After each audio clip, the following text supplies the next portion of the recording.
Well, this is a piece which has a very special place in my memories because it was maybe the late 90s that I decided that I wanted to get much more serious about woodworking than I had been, and decided that I wasn't going to design my own pieces anymore. I was going to find pieces that I really liked and put my energy into executing and getting over the difficulties that they would present, and not try to create my own ideas.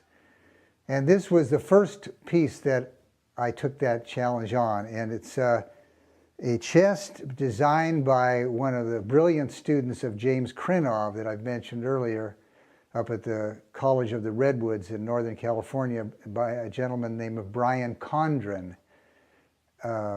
Beautiful, beautiful work. He has a specialty or a subspecialty, loves to do marquetry, where you inlay various flowers and vines or whatever, birds, into the piece.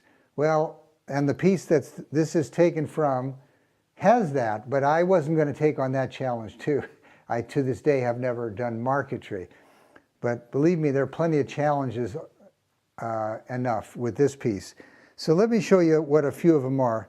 First of all, the top is not flat. It has a gentle curve, concave on this side.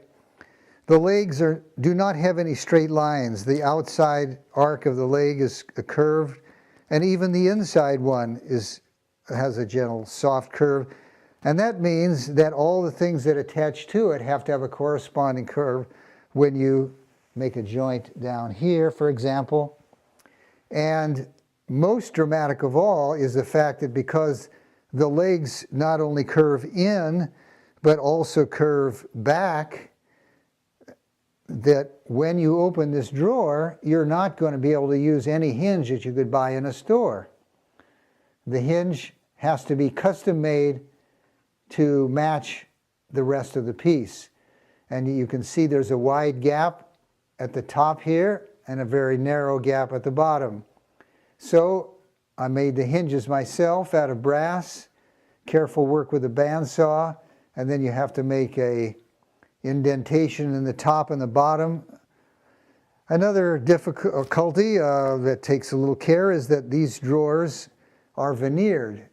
Again, if you use solid wood, it's more likely that you might get a little twisting or cupping or some kind of movement over time. And so veneer over some kind of a stable substrate is actually a better way to go. So this is veneer that I created. Maybe there's probably 2 pieces here glued together, and then that's veneered onto the substrate, both front and back.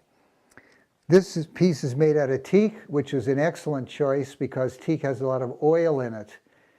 California is not a difficult place. We don't get really dry winters like in the middle of the country. So it worked out very well. In 20 years or so, I've never put any hardware, any catches or anything to keep this in place. When I open this piece, you'll hear a little brushing sound, and that's never changed in 20 years. The drawers, the same way. Not because of anything so great that I did, just because of the fact that teak is very stable. I did a good job of creating the spaces for the drawers, and that's the key. The drawer is not so difficult. Creating the space that the drawer goes in, being careful about that is the key.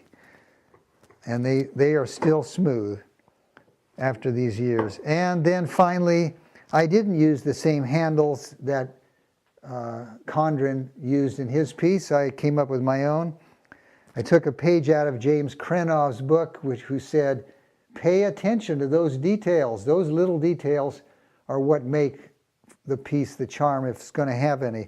So I came up with an idea that since these drawers get wider to the bottom, I made this little shape, the little finger pulls bigger as we got to the bottom.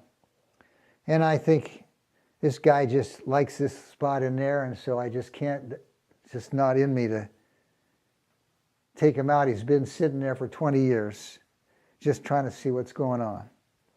So this was a piece that I worked hard at, and it gave me a lot of confidence because, as I said, it was the first piece that really gave me some difficult challenges other than the simple stuff I'd done before.